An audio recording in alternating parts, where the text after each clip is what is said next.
Yang kedua, dosa besar pada hati kita tidak mungkin merinci terlalu jauh itu. Terus mengekalkan perbuatan maksiat. Hari ini kita fitnah. Fitnah, hati-hati saudara. Luka kulit manusia ditikam pisau, banyak obat bisa dicari. Tapi luka hati manusia ditikam kata, kemana obat akan dicari itu. Jaga lidah ini. Mohon maaf ibu-ibu, banyak orang di akhirat nanti masuk di dalam siksa Allah.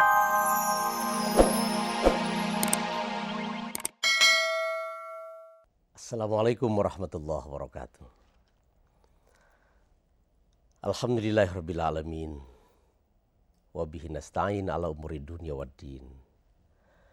Wa sallallahu ala sayyidina Muhammadin imamil muttaqin wa ala alihi wa ashabihi wa man tabi'ahu wa nassarahu ila yaumiddin.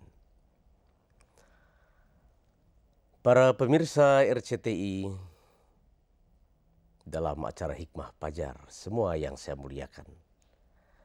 Mari kita berdoa, mudah-mudahan hidup kita yang cuma beberapa hari ini dimuliakan oleh Allah di dunia dan di akhirat.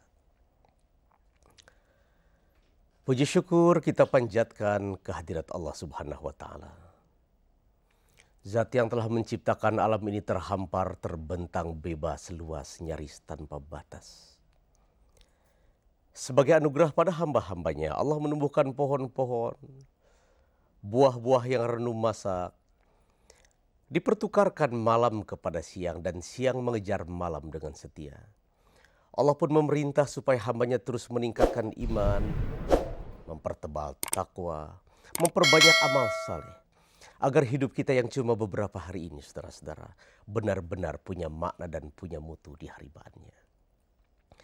Salawat dan salam sudah tentu kita sajikan kepada manusia yang paling manis mulutnya, paling benar kata-katanya, paling bijaksana keputusannya, paling tawadhu kepribadiannya, paling ikhlas hatinya, paling sayang terhadap sesamanya, paling kasih terhadap keluarganya, paling khusyuk sholatnya, paling tekun zikirnya, paling kuat tahajudnya, paling benar hajinya. Itulah Nabi kita semua, yang makamnya hampir tiap tahun kita ziarah di Masjid Nabawi, sambil meneteskan air mata pelepas rasa rindu kita pada beliau. Nabi yang agung dan suci, Nabi kita, Nabi Muhammad Sallallahu Alaihi Wasallam. Saudara-saudara sekalian, pagi hari ini kita akan berbicara tentang Al-Kabair.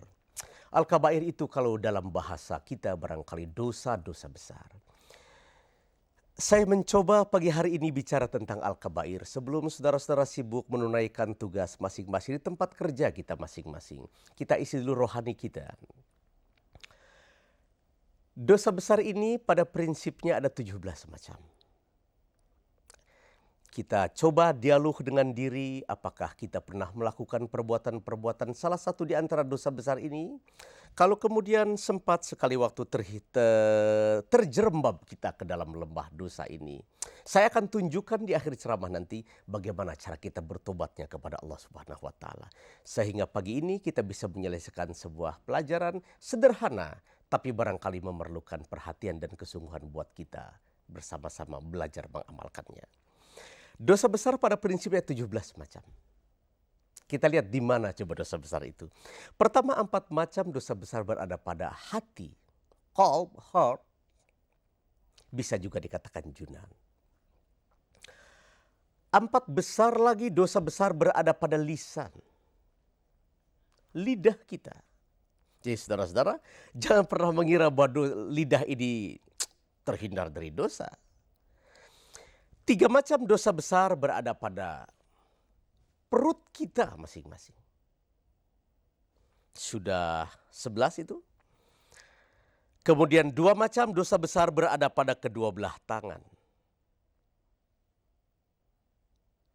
2 macam lagi berdosa besar berada pada kemaluan kita. 1 macam dosa besar berada pada kedua belah kaki. And last but not least, yang terakhir dosa besar kita berada pada seluruh anggota tubuh. Saya bacakan satu-satu, ringan sekali ini, ringan sekali. Tapi kita belajar mengamalkannya. Dosa besar pada hati, pertama syirik.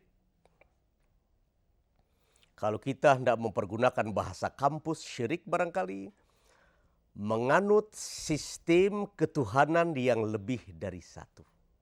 Syirik. Tapi sebenarnya syirik bukan hanya di situ.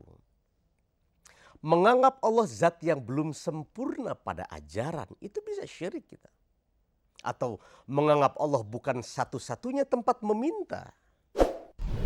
Kita iman pada Allah, kita meminta kepada Allah, tapi kita juga meminta kepada selain Allah Subhanahu wa taala. Kita berbuat dosa, saudara, dosa apa saja. Besar dosa kita. Kita bertobat kepada Allah, Allah ampuni. Tetapi yang satu tidak itu, syirik. Bapak-bapak, ibu-ibu, dan adik-adik bisa melihat Al-Quran surat Al-Maidah ayat 72. A'udzubillahi minasyaitonirrajim. Innahu may yusyrik billah faqad harramallahu alaihi jannah. Barang siapa di antara manusia menganut paham syirik, firman Allah, haramlah ia dimasukkan ke dalam surga di akhirat nanti. Das artinya musyrik, penganut syirik, dia abadi berada di dalam neraka. Dan neraka akhirat, neraka kehidupan duniawi bisa juga dimaknakan orang musyrik tidak pernah akan mendapatkan kebahagiaan sepanjang hidup. Di dalam Al-Quran surah An-Nisa Allah juga berfirman, Innallaha la yaghfiru ayyushraka bih wa yaghfiru maduna dzalika liman yasha. Hamba-hambaku sayang, kata Allah, kamu berbuat dosa. Alam yang kuciptakan penuh oleh dosamu sendiri. Sejak bumi, bulan, matahari, Mars, Jupiter, Uranus, Saturnus, Neptunus, galaksi-galaksi tata surya tanpa batas, penuh oleh dosa kita sendiri. Kita tobat pada Allah. Kata Allah, ku ampuni. Tapi jangan yang satu, syirik. Allah tidak mau kalau cinta kita dipecah-pecah kepada makhluknya. Allah tidak mau itu. Sampai begitu bersihnya ajaran agama kita, yang disebut absolute monotheism, tauhid tadi. Ada ayat di dalam Al-Quranul Karim, Iyyaka na'budu wa iyyaka nasta'in. Hanya kepada engkau hamba menyembah ya Allah, dan hanya kepada engkau hamba mohon pertolongan. Sekalipun praktiknya seringkali kita terbalik. Ayatnya Iyyaka na'budu wa iyyaka nasta'in, tapi praktiknya seringkali kita Iyyaka nasta'in wa iyyaka na'budu. Ya Allah, kepada engkau hamba meminta, kalau dikabulkan nanti engkau saya sembah. Hal-hal semacam ini saudara, mulai pagi ini belajar kita hindarkan sedikit demi sedikit. Yang kedua, dosa besar pada hati kita tidak mungkin merinci terlalu jauh itu. Terus mengekalkan perbuatan maksiat. Hari ini kita fitnah, hati-hati saudara. Luka kulit manusia ditikam pisau, banyak obat bisa dicari. Tapi luka hati manusia ditikam kata, kemana obat akan dicari itu. Jaga lidah ini. Mohon maaf ibu-ibu, banyak orang di akhirat nanti masuk di dalam siksa Allah. Bukan tidak salat, bukan tidak ngaji, bukan tidak puasa. Tidak pandai jaga lidah. Saudara-saudara, ucapan kalau belum kita kemukakan masih milik kita itu. Tapi ucapan kalau sudah kita ungkap, betapapun kita tarik, dia sudah menjadi milik orang banyak. Itu sebabnya orang bestari berpikir dahulu baru bicara. Orang awam tidak, berkata dulu, kadang-kadang menyesal dengan ucapan yang dia ungkapkan itu. Yang ketiga, putus asa dari rahmat Allah. Hidup ini saudara-saudara tidak pernah datar saja, tidak. Kadang-kadang mendaki, menurun, melereng, berkelok-kelok, perkara biasa itu. Itu sebabnya dibutuhkan iman yang kokoh dalam jiwa kita. Seorang mukmin paripurna, kalau sedang mendaki hidup, dia tidak akan sombong. Karena dia tahu segala anugerah yang Allah berikan semata-mata ujian atas dirinya. Seorang mukmin sejati, kalau sedang jatuh, dia tidak pernah akan putus asa. Kenapa? Di ujung penurunan biasanya ada pendakian kembali. Inna ma'al usri yusra. Inna ma'al usri yusra. Kita akan sadari itu semua itu.